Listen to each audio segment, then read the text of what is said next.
This isn't just a story about hair. It's a story about me, Justine Davis. On June 2nd, 1993, in Hayward, California, I was born with a full head of hair. That was also the day I met my best friend in the world, my mom. She's Canadian and her family's German, and that's my dad. He's African American. I'm an only child, and when my parents got divorced, I moved with my mom to the Fraser Valley. Growing up with all my white relatives, nobody else in my family quite looked like me. When I was young, the neighborhood kids called me the little black girl, and I remember thinking it was odd because my skin was sort of light brown, not black, but I guess as far as they were concerned, being half black and half white meant that whatever part of me that wasn't the same as them was my identifier. They let me know that I look different.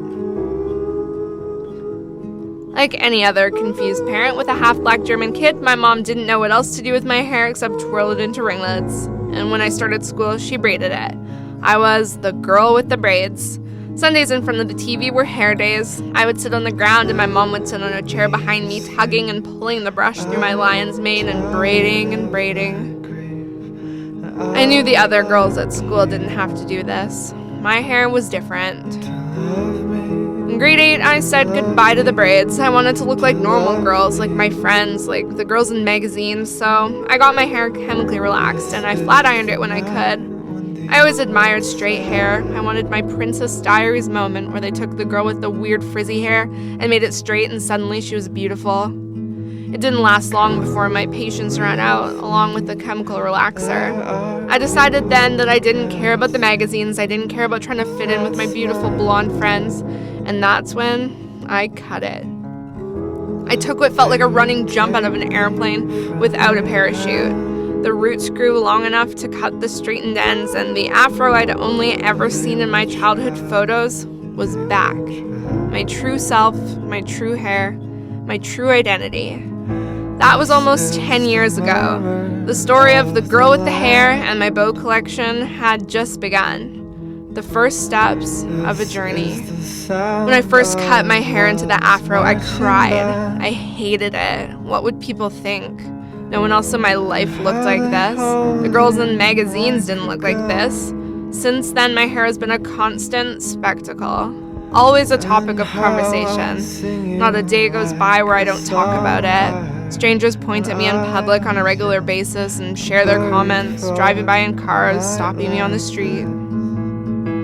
I definitely get a lot of compliments, and usually people are really nice, or at least they mean well, but much more often than you'd think, they ask why I wear my hair like this, as if there must be a reason aside from the fact that this is how it grows out of my head, or they ask if I ever straighten it, and then tell me I should, because that's all we know and all we see as good hair.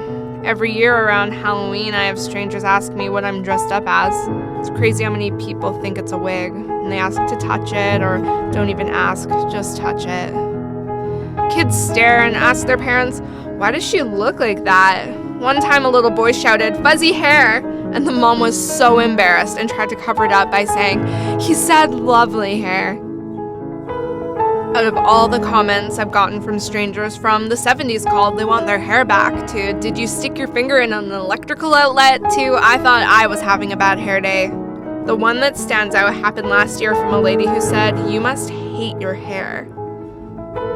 I love my hair, and I love the person I've become because I fought through so much societal pressure to become her. And as much as I've always wanted to be the girl doing the hair flip in the shampoo commercial, I've accepted I never will be. And I don't think I'm a hero or anything. I still think blonde-haired girls are magical land mermaid, beauty queen, mystical creatures. I just did something that the magazines never told me to do. I saw myself as the frizzy-haired afro land mermaid beauty queen that I am. And in a world that thrives off our insecurities, liking yourself no matter what kind of hair you have is a rebellious act. I've destroyed their power. And destruction is creation.